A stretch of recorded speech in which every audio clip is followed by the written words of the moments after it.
Namaskar and welcome to this exciting episode of Sattology, debunking mythology. Sat means truth, logos means a study or science, Sattology means a science of truth, study of truth. Opposite of that is mythology, which is science of fake life imagination or study of fake life imagination. Today we are dealing with a international crisis, and I know this has happened many times in the past. So I have a great friend and analyst who speaks on these topics. So I'd like to invite Shri Abhijit Iyer Mitra. Abhijit, welcome. Well.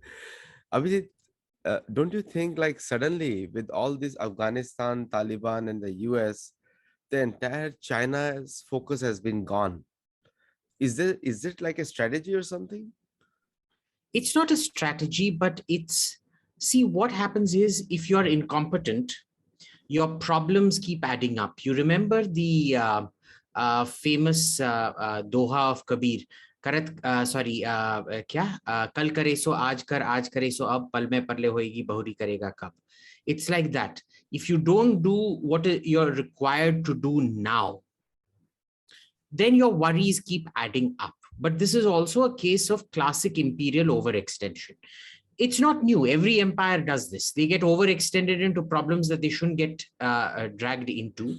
And, remember, Biden was one of the big advocates of all this regime change, responsibility to protect, responsibility while protecting nonsense.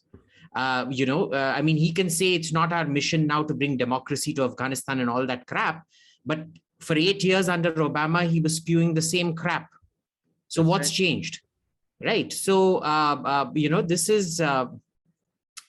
is just one of those things where in the end, you invariably have a power set where your state powers are being taken away from you, feudalism, if you want to call it that, which happened with the Roman Empire, it happened with the Byzantine Empire, it happened with all these empires.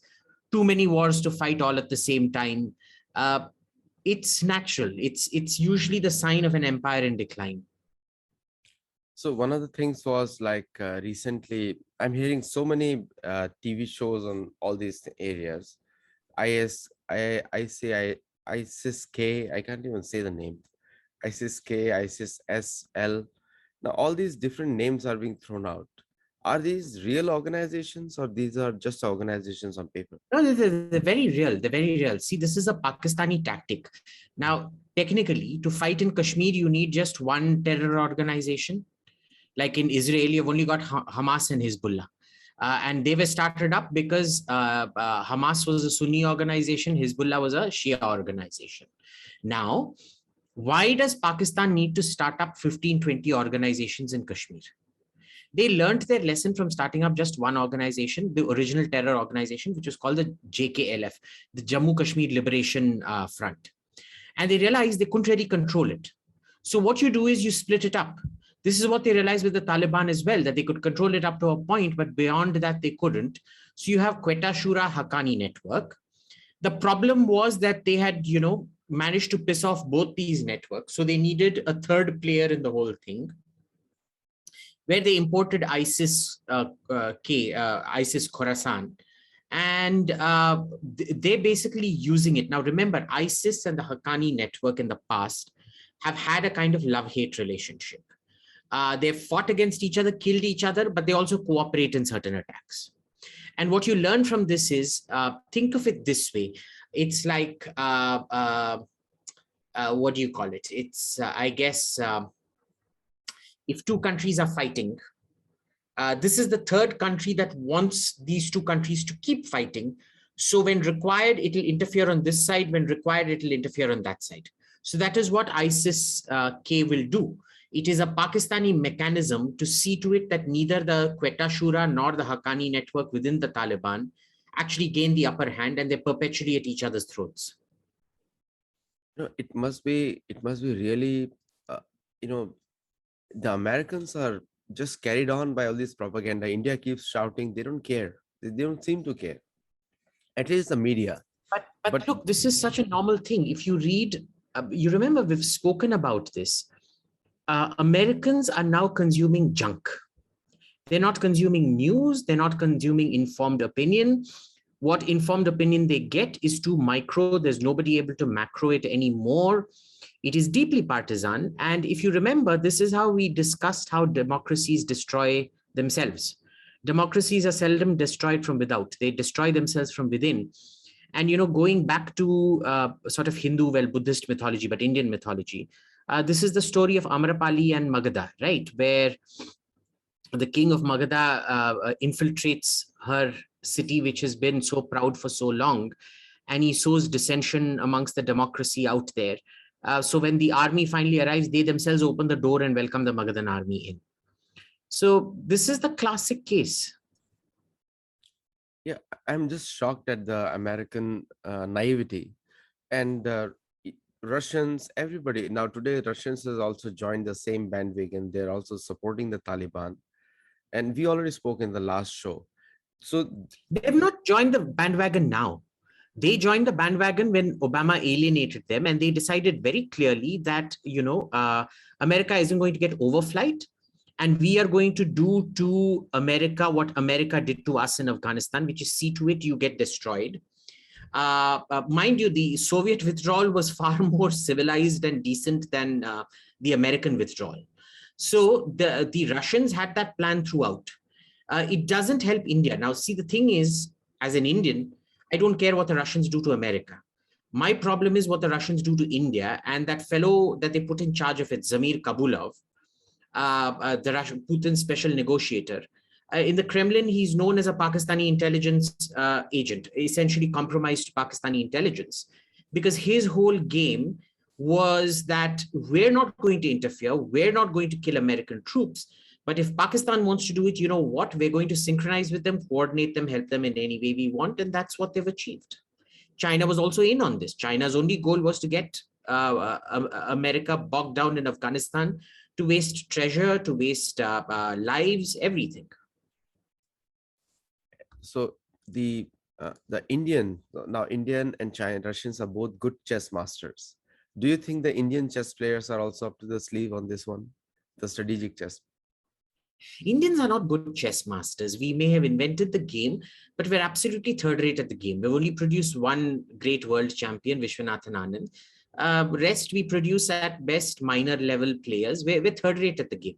To quote Trump, third world shithole. So third world shitholes can't produce too much by way of intellect. So, even our policies, India's policy in Afghanistan has always been, we'll do what other countries do. We don't lead, not that we have the capacity to lead anyway. So it's perfectly okay. But this is one of those things where we should have probably gotten ahead and played our own balancing act of, Haqqani network versus Quetta Shura. We didn't. So it's fine. This is our stupidity coming home to roost. Yeah, many Indian politicians earlier had also said it, that to put our troops over there, but somehow it didn't go over there. But do you think that it's going to spill over into Kashmir definitely or not? Definitely, the issue is to see is to what extent. Because remember, today alone, there have been 3 or 4 itself all attributed to the Pakistani Taliban. So Pakistan is going to get the blowback first. Then what we get, let's see. It's not a question of if it's going to happen, it is going to happen. It's not even a question of when it's going to happen. It's going to happen very soon. The question is, at what ferocity is it going to happen? If it hits Pakistan with a greater ferocity, then the ferocity with which it hits India immediately is going to be far less. If Pakistan splinters, then we'll be hit with a greater ferocity after that. So do you think the Indian forces, Indian government, they have prepared for this? India as a nation has always stood against external aggression, always. We've stood against it. We've just been pretty damn lousy at it. So no, they're not prepared for it. India is foresight and strategic planning is something you never put in the same sentence as an Indian.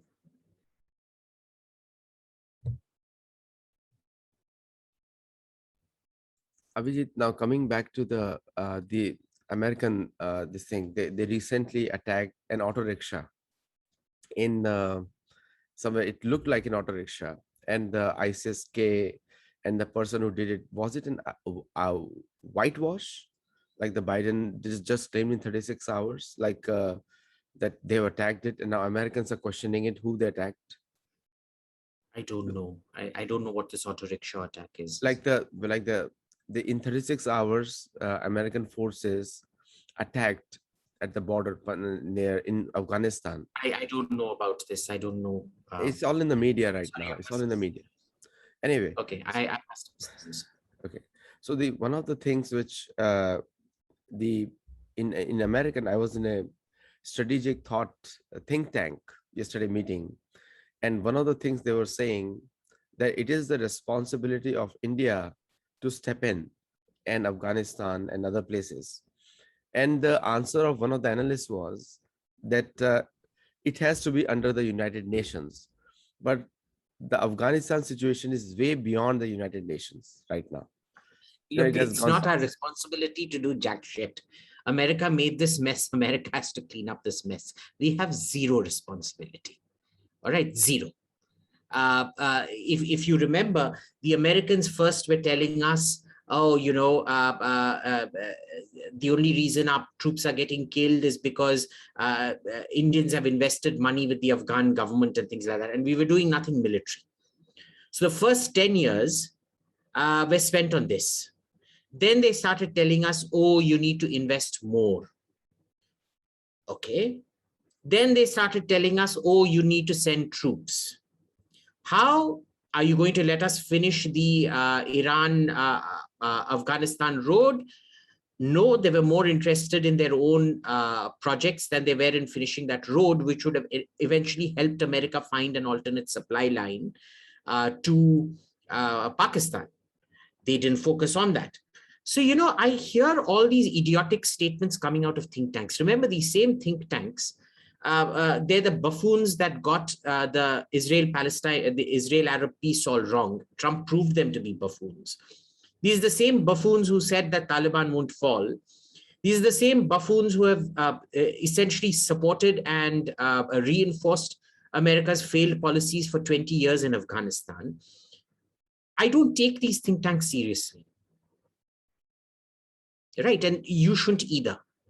They're a sad, pathetic joke. They're just basically verbal curriculum vitae for you to go around, flashing and parading your ideas so that you get inducted into some cabinet in some role, in some administration in some role. That's about it.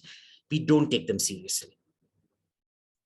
That is true. Most of these think tanks, they are actually working to get into some position in the government. It's very clear all the time, and it does happen. The one of the things which comes here also is there are a lot of, India is not worried much about Taliban or Afghanistan, nothing. And if you look at the general Indian over there, Americans are very worried about what would happen to America. There's a two contrast over there. India being right there is not worried, Indian people, but the Americans are generally very worried, even though they're 10,000 miles apart, because there are more than 50,000 Afghan nationals will be put up in American bases in Texas and New Mexico. That has been publicly announced. So why is that difference right now? The difference between? The difference between that Indian public is not a very Indian strategic. Nobody's talking about it much about Afghanistan. They think they'll take care. But Americans are like very worried about all these areas, that 50,000 Afghans will be coming in. Because we're not taking in any Afghans. We're only taking very few Afghans in. We've got about 20, 30,000 Afghans in Delhi. And that's about it. They can't even come to India if they want to. Where's the direct routes? I mean, the direct routes are Pakistan and Iran.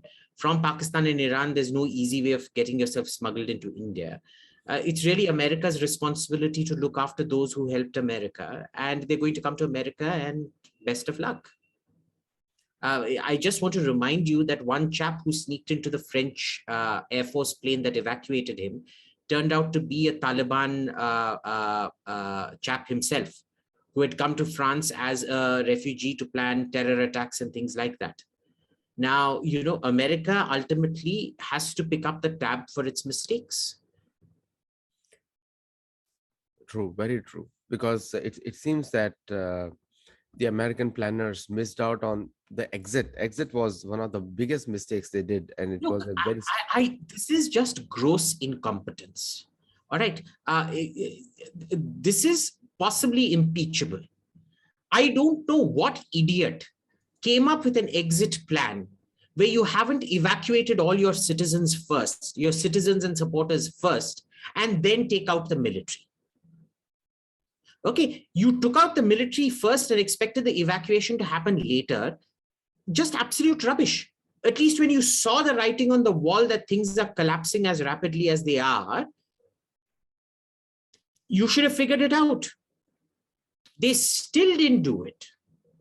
So, this is just, America's getting exactly what it deserves.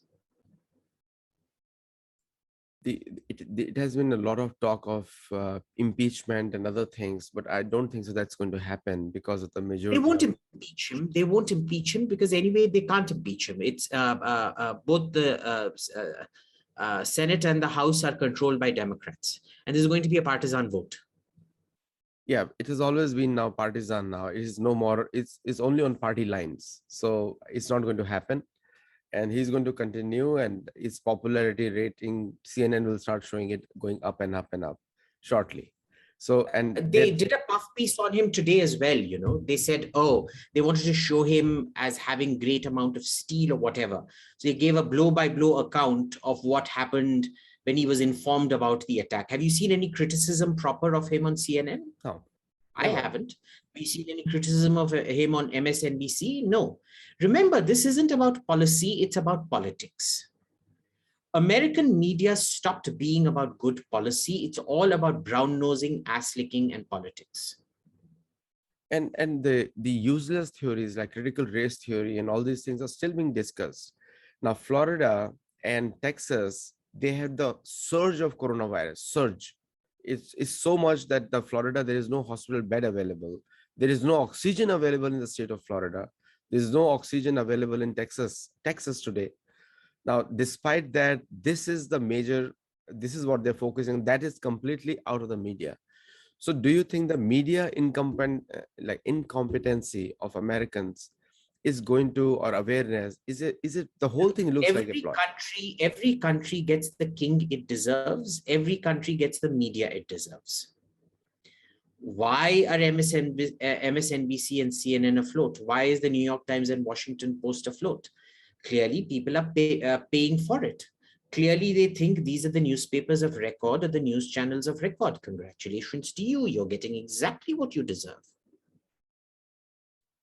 General taxes have gone up to the corporates, and I'm sure, and it's good time for India and other offshore. Again, who asked you to vote for Biden?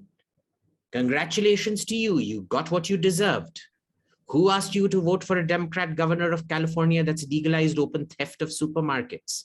Congratulations to you. You got what you deserved. Yeah, most of the viewers do not know that up to $900 you can steal and not get jailed. This is the law. I don't think it's $900. It's like $50 or something like that. But no, up still. to $900 is considered. If it is food only, up to $900 you can get it. So so one of the things which really surprises me, that now is good for business for all of the countries also, but the American offshoring has resurged now under Biden, and more jobs are getting offshored now, including some critical manufacturing also. And do you think India or other countries know about it? China definitely knows about it. China's manufacturing has gone up. Money is no longer going to China, right?